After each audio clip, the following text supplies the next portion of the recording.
시험만 버티면 무엇이든 할 수 있다. 경무에 힘겨워하는 초임 검사들에게 선배 검사들이 한다는 말입니다. 어떤 뜻일까요? 정권이 불편하면 방송국 PD를 체포했고 국정농단을 폭로했더니 폭로한 것을 범죄라 했습니다. 검찰의 별이라는 검사장으로 승진하죠. 좌천됐다고 하지만 오를 만큼 올랐고 앞으로도 전관 변호사로 누릴 만큼 누릴 겁니다. 인권을 보호하고 정의를 지키겠다는 다짐. 혹시 선배들을 보며 5년을 지내 동안 그 달달한 것들이 녹아 없어지는 건 아닐까요? 그래야 무엇이든 할 수 있다는 잘못된 깨달음도 없고 말입니다. 어둠이 싫은 양지 생각이었습니다. ERU, 이것만은 알아야 할 아침 뉴스. 네, ERU라고 제가 유난히 크게 말씀드린 이유가 오늘이 지나면 이 코너 제목을 또 한동안 못 들으실 것 같아서 말씀드렸습니다.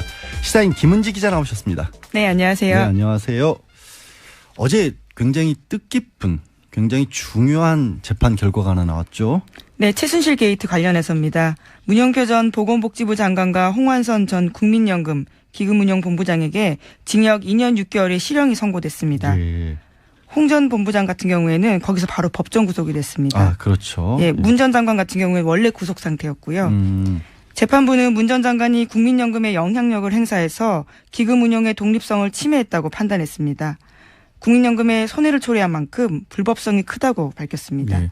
사실 원래 특검에서는 7년을 구형했기 때문에 2년 6개월이면 이게 형이 너무 가벼워진 거 아니냐라는 말씀들도 많이 하시긴 합니다. 그런데 저는 그보다는 이게 유죄로 인정됐다는 사실 자체의 의미가 굉장히 크다라고 보거든요.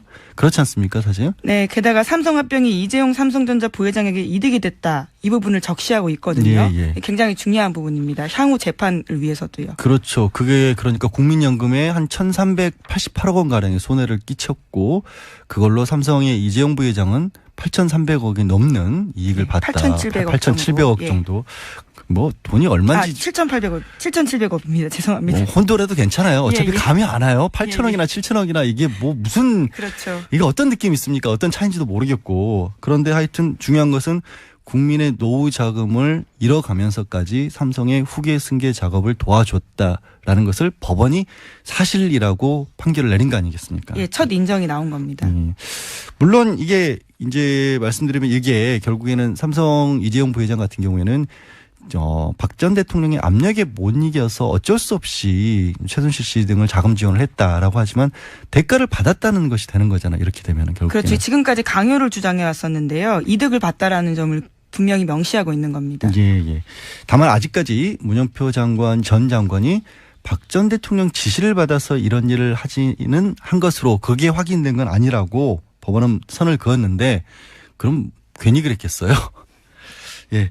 또 문영표 장관 같은 경우에는 다른 것도 유죄 인정을 받은 거죠. 네, 청문회에서 한 발언도 거짓말이었다고 재판부가 판단했습니다. 그러니까 위증죄도 인정이 된 건데 지난해 국회 청문회에서 문영표 전 장관은 자신이 삼성물산과 제일모직 합병 과정에서 영향력 행사하지 않았다. 네, 이렇게 주장했거든요. 그 수많은 국민들이 지켜봤었는데요. 그렇죠. 그것들이 모두 거짓말이었다고 재판부가 판단한 겁니다. 그러니까 이게 거짓말이라고 재판부가 판단을 했기 때문에 압력을 넣은 것도 유죄라고 봤고, 그러니까 거짓말을 한 것도 유죄라고 본 거 아니에요. 어떤 근거로 거짓말이라고 본 거죠? 예, 관련해서요. 보건복지부 직원들의 진술이 굉장히 많았습니다. 특검이 수사를 하니까요. 구체적인 진술들을 다 내놨고요. 또 관련 증거들도 있었다고 합니다. 네.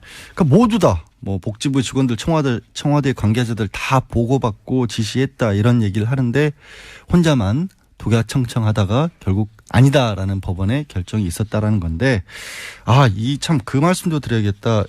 이 결론을 낸 재판장이 조희연 부장판사였죠. 네, 이름 익숙하실 텐데요. 지난 1월 달에 이재용 삼성전자 부회장의 구속영장 기각한 바 있는 판사입니다. 네, 그래서 굉장히 본인으로서는 다소 억울할 수도 있을 만큼 실검1위에 올라버렸던 분이기도 한데 그만큼 깐깐하게 재판을 했는데도 불구하고 유죄 결정을 내렸다는 부분이 의미 있다는 것이고요. 저는 이 관련 뉴스를 보다가 좀 부끄럽다라는 생각이 들었던 대목이 나왔던 게 문 전 장관이 그 보건복지부 장관에서 물러나면서 이런 얘기를 했다면서요. 국민연금 공단 이사장 자리가 장관보다 훨씬 좋은 자리다라고 하면서 장관하다가 그 자리로 스스로 자발적으로 그렇게 갔다는데 뭐가 그렇게 좋았을까요? 예, 심지어 장관 같은 경우에도 메르스 사태 부실 대응 책임지면서 그렇죠. 물러난 거였거든요. 예, 예. 그런데 자리를 옮기면서 자기는 마치 영전한다는 듯이 보건복지부 직원들한테 떠들고 다녔다라는 겁니다. 참 자랑할 걸 자랑을 해야지 정말. 게다가 안종범 전 수석이랑도 하루라도 통화를 안 하면 입에 가시가 돋는다. 뭐 이런 말이 보건복지부 안에선 나올 정도로요. 그 친분을 과시하기도 했다고 합니다. 사실은 이제 안종범 전 수석이 그만큼 박 전 대통령의 아주 뭐 가장 근접해서 모든 정책들을 정책이라고 부르기도 싫습니다만은 일들을 했던 사람이라서 이게 문 전 장관과 직접적으로 연결돼 있다라는 어떤 간접적인 그런 정황 증거로도 쓰였을 것 같습니다. 이게 재판이 아직 멀죠. 하지만 이게 겨우 시작인 거죠. 이제 재판 네, 결과는. 속칭 최순실 게이트 재판 이제 겨우 시작이라고 볼 수 있는데요. 이제까지 이 두 사람과 함께해서요. 모두 7명 유죄가 선고됐습니다. 앞선 5명은 속칭 비선 진료라고 해서 관계자 5명에게 유죄가 선고된 건데 아직까지 남은 사람들은 33명입니다. 1심 선고 나오지 않았고요. 가장 다가올 선고 내용 같은 경우에는 정유라 씨의 이화여대 학사비리 사건입니다. 아, 예. 학사비리 같은 경우 최순실 씨에게도 그것만 가지고도 7년 구형을 했고 예, 그렇죠. 최경희 이화여대 총장 같은 경우도 5년. 그러니까 이게 최고형식을 각각 그 혐의에 대해서만 구형을 한 거고요. 최순실 씨가 7년형을 구형받았다고 하니 깜짝 놀라는 분들이 계신데 학사비리 관련해서만 7년인 겁니다. 예, 한 그렇죠? 건입니다. 예, 한 건인 거죠. 워낙 많으니까. 중요한 증인 안종범 전 수석 얘기 조금 전에도 했었는데 안종범 전 수석이 6월 말쯤에 이제 뇌물과 관련해서도 증언대에 선다라고 그렇게 들었습니다. 네, 이재용 부회장 관련해서요. 뇌물공여죄 직접 증거 아직 인정하고 있지 않는데 예. 이와 관련해서 핵심 증인이라고 할 수 있는 안 전 수석이 재판대에 서는 겁니다. 예. 증인으로요. 예, 이달 말에 또 어떤 얘기가 나올지 저 궁금합니다. 어제 검찰이 완전히 뒤집혔어요. 정말 발칵. 난리가 났죠. 네, 법무부가 깜짝 인사를 했기 때문입니다. 우병우 전 수석의 첫 수사를 담당했던 윤갑근 고검장, MBC PD수첩 광우병 보도 사건 맡았던 전현준 검사장 등 검사장급 이상 간부 4명을 한직인 법무연수원 연구위원으로 보냈습니다. 예. 네 사람은 곧바로 사의를 표명했는데요. 일종의 항의성 사표입니다.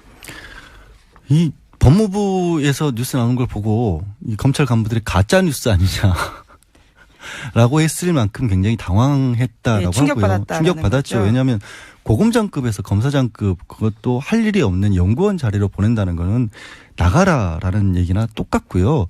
나가라는 얘기랑 똑같다는 얘기를 아예 발표하면서 저는 이 부분이 굉장히 의미가 있었던 게 법무부에서 이들을 좌천 인사를 이유를 공식적으로 과거 중요 사건에 대한 부정적 처리 문제가 제기된 검사들이라고 탁 집었거든요. 네, 그렇죠. 사실상 좌천성 인사라는 점을 인정한 셈입니다. 네, 그러니까요. 아예 그동안에는 뭐 얘기는 안 하면서 뭐 무슨 뭐 여러 가지 직급을 조정한다는 등 뭐 평형 검찰 기수의 문화를 바꾼다는 이런 얘기만 했었는데 이번엔 아예 드러내놓고 문제가 있었다라고 콕 집었고 그래서 이게 검찰 개혁의 또 다른 하나의 두 번째 조치가 아니냐라는 얘기도 나오고요.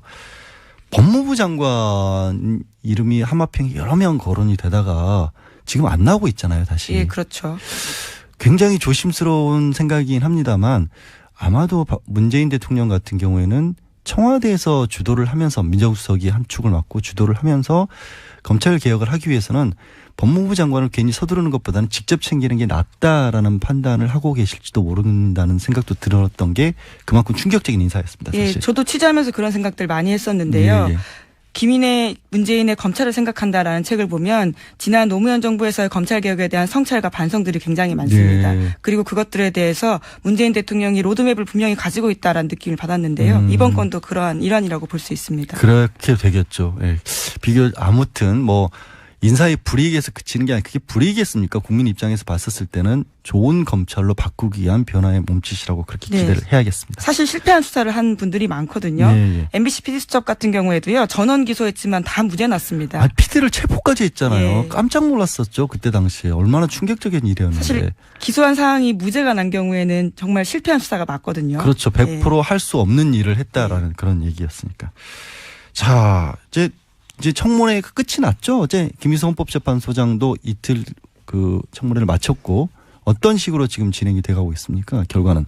네, 우선 이번 주 청문 정국은 마무리가 되었고요. 다음 주에 또 다른 장관들 네. 인사청문회가 있긴 합니다. 강경화 외교부 장관 후보자에 대해서는 청문 보고서 채택에 빨간불이 켜졌다라는 평가가 나오고 있는데요.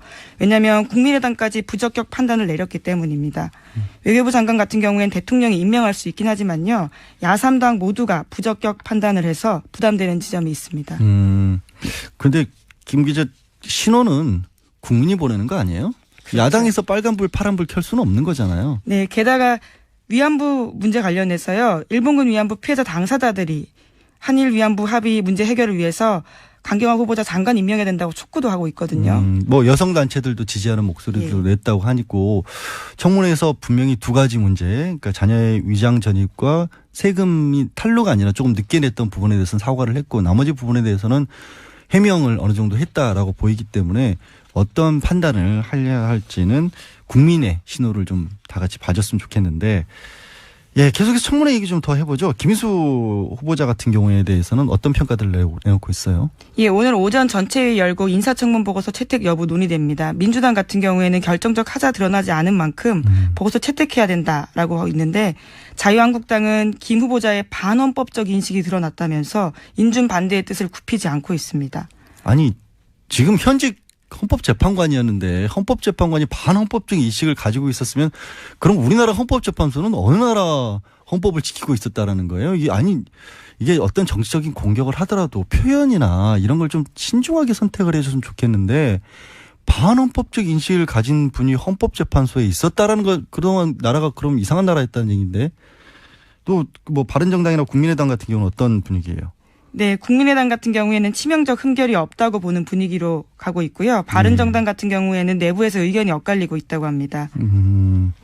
알겠습니다. 아니 근데 참 김상조 공정거래위원장 후보자 부인을 고발했다면서요? 네, 자유한국당에서 어제 고발했는데요. 위계에 의한 공무집행방해 그리고 또 공문서 위조 등의 혐의로 고발했습니다.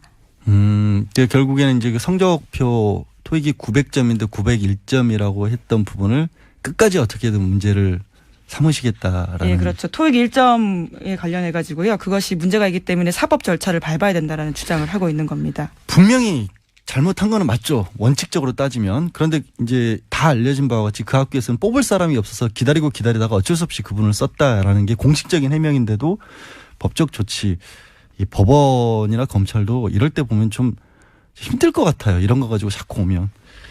어제 참 인상 깊은 장면이 하나 있었죠. 김희수 후보자와 또 김 후보자에서 판결을 받았던 분이 만나는 장면이. 예. 네. 5.18 관련해서 사형 선고 내렸다는 점은 계속해서 논란이 됐습니다. 예. 김 후보자 같은 경우에도 사과를 했었었는데요. 어제 당사자가 직접 증인으로 청문회장에 나왔습니다. 예. 그래서 그 자리에 직접 찾아가서 배용지 씨에게 손을 내밀고 사과를 했습니다. 어제 근데 이것도 야당에서는 여전히 진정성이 없다라고 공격을 했는데, 근데 막상 그 운전 기사였던 배 씨 분이 자기도 잘못했었다. 그래서 그때는 시대의 아픔이었고 나도 미안하다. 모두 화해했으면 좋겠다라는 말씀을 하시는 거 보고 참 깊으신 분이구나 한 생각이 드는 반면 저분을 굳이 증인으로 왜 모셨을까 하는 생각도 들더라고요. 야당 입장에서. 공격하던 자유한국당이 오히려 머쓱해지는 장면이었습니다. 그러니까요. 예, 알겠습니다. 또 한 가지 다음 뉴스가 조금 예전 일이라서 조금 자세하게 말씀을 드려야 될 필요는 있을 것 같은데 좀 충격적이긴 하네요. 네, 뉴스타파 보도입니다. 2011년 민주당 수신료 대책회의 도청 의혹 사건 있었는데요. 예. 기억을 하실지 모르겠습니다. 당시에 KBS 기자가 민주당 회의 발언론을 도청해서 한나라당에 전달했다라는 사건이었는데요. 그런 의혹만 있었는데 이번에 핵심 관계자의 증언이 나왔다라고 뉴스타파가 보도했습니다. 당시 보도국장이 그런 얘기를 했다라는 거죠? 네, 그렇습니다. 우리가 한성교 의원에게 줬다라는 보도를 한 겁니다. 이거는 그때 야당에 회의하는 것을 도청을 해서 녹취록을 만들었고 그거를 반대당의 의원에게 전달을 했다라고 한다면 명백한 불법인데 그때 수사가 안 됐나요? 아예? 예, 그때도 한참 논란이 돼서요. 사건이 수사가 됐습니다. 그런데 경찰 같은 경우에는 한성교 의원과 해당 기자를 무혐의 처분했습니다. 예. 이게 만약에 증언에 어떤 신빙성이 좀 있다라면 이 부분은 다시 한번 들여다봐야 될 필요성이 있는 거라고 됩니다. 심각한 문제죠, 사실은. 뉴스타파 보도를 보면 담당자가 계속해서 그 사안에 대해서 인정하고 있는데요. 그 문건은 우리가 만든 거다. KBS가 만든 것. 당시 정치부장이 이야기했다. 우리가 녹취록을 한나라당에 줬다. 이런 이야기들이 나옵니다. 예. 지금 녹취록이 우리 어떤 뭐 정치사에서 문제가 된 적이 늘 있었는데 항상 그럴 때마다 빠져나갔던 방법이 녹취록이나 아니면 부정부패를 폭로했던 것들이 그 내용이 중요한 게 아니라 그걸 그러니까 폭로했다, 도청을 했다 이걸로만 항상 강조를 해서 이제 역공을 했었거든요. 그렇죠. 예. 이것도 내용과 상관없이 내용도 중요하겠지만 정말로 도청을 했다라면 심각한 문제이기 때문에 여전히 그 사법 처리 가능성이 있는지부터 점검을 좀 해봐야 될 것으로 보입니다. 예, 심지어 언론기관이 플레이어가 되어서 그것을 다른 정당의 이해관계가 다른 정당에 넘겼다라는 거거든요. 이 말이 맞다면 굉장히 심각한 문제입니다. 그거는 정말 어떤 언론인으로서의 기본 중의 기본인데 그것마저도 지켜지지 않았다는 얘기이기 때문에 너무나 충격적인 뉴스가 될 수 있는데 다른 매체들에서는 크게 다루지는 않았던 것으로 보입니다. 일단은. 우리만 시끄러운 게 아니죠. 우리는 지금은 이제 뭐 그렇게 시끄러운 상황은 아니고 바다 건너 미국에서 난리가 났습니다. 네, 어제도 잠시 전해드렸었는데요. 지금 청문회가 한참 열리고 있습니다. 러시아 스캔들을 수사하다가 도널드 트럼프 대통령에 의해서 해임된 제임스 코미 전 FBI 국장이 청문회에 나와서 예상대로 핵폭탄급 말폭탄 쏟아냈습니다. 네. 어제는 서면 증언 자료 관련해서 말씀드렸는데요. 역시나 육성으로 관련해서 외압에 대해서 조목조목 증언했습니다. 어떤 내용들이 뭐 그나마 좀 다시 새롭게 나온 얘기들이 있었나요? 네, 자신은 트럼프 대통령한테 직접적으로 수사 외압을 받았다라는 점에 대해서 다시 이야기했고요. 그리고 코비 메모에 대해서도 논란이 있었는데요. 특검에다가 전달했다라는 사실들을 명확하게 이야기했습니다. 존재한다라는 거죠. 예.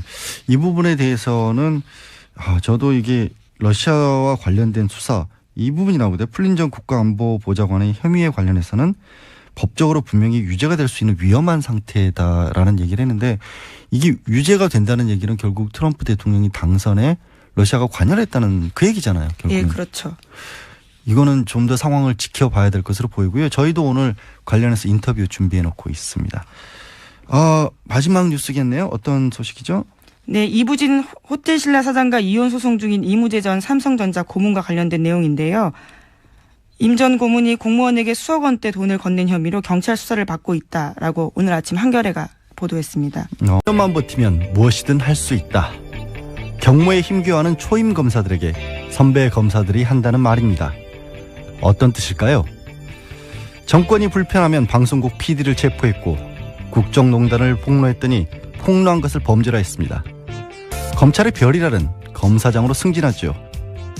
좌천됐다고 하지만 오를 만큼 올랐고 앞으로도 전관 변호사로 누릴 만큼 누릴 겁니다. 인권을 보호하고 정의를 지키겠다는 다짐. 혹시 선배들을 보며 5년을 지내 동안 그 달달한 것들이 녹아 없어지는 건 아닐까요? 그래야 무엇이든 할 수 있다는 잘못된 깨달음도 없고 말입니다. 어둠이 실은 양지 생각이었습니다. ERU 이것만은 알아야 할 아침 뉴스. 네, ERU라고 제가 유난히 크게 말씀드린 이유가 오늘이 지나면 이 코너 제목을 또 한동안 못 들으실 것 같아서 말씀드렸습니다. 시사인 김은지 기자 나오셨습니다. 네, 안녕하세요. 네, 안녕하세요. 어제 굉장히 뜻깊은 굉장히 중요한 재판 결과가 하나 나왔죠. 네, 최순실 게이트 관련해서입니다. 문영표 전 보건복지부 장관과 홍완선 전 국민연금 기금운용본부장에게 징역 2년 6개월의 실형이 선고됐습니다. 예. 홍 전 본부장 같은 경우에는 거기서 바로 법정 구속이 됐습니다. 그렇죠. 예, 문 전 장관 같은 경우에 원래 구속 상태였고요.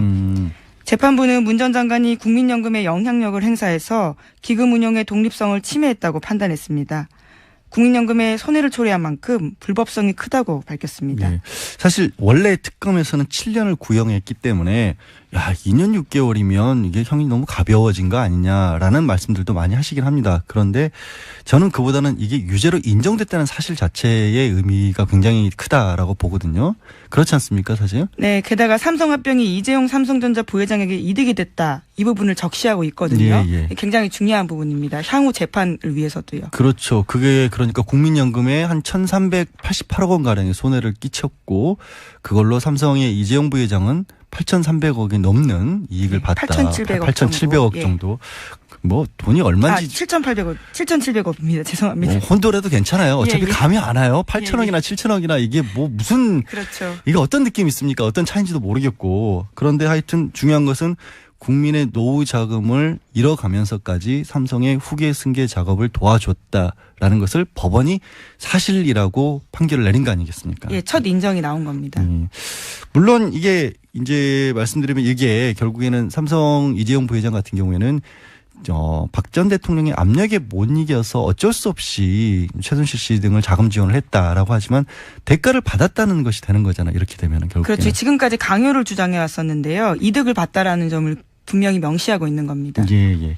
다만 아직까지 문영표 장관 전 장관이 박 전 대통령 지시를 받아서 이런 일을 하지는 한 것으로 그게 확인된 건 아니라고 법원은 선을 그었는데 그럼 괜히 그랬겠어요. 예. 또 문영표 장관 같은 경우에는 다른 것도 유죄 인정을 받은 거죠.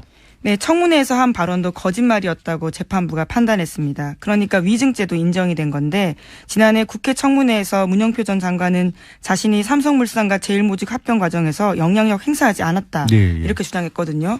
그 수많은 국민들이 지켜봤었는데요. 그렇죠. 그것들이 모두 거짓말이었다고 재판부가 판단한 겁니다. 그러니까 이게 거짓말이라고 재판부가 판단을 했기 때문에 압력을 넣은 것도 유죄라고 봤고, 그러니까 거짓말을 한 것도 유죄로 본 거 아니에요. 어떤 근거로 거짓말이라고 본 거죠?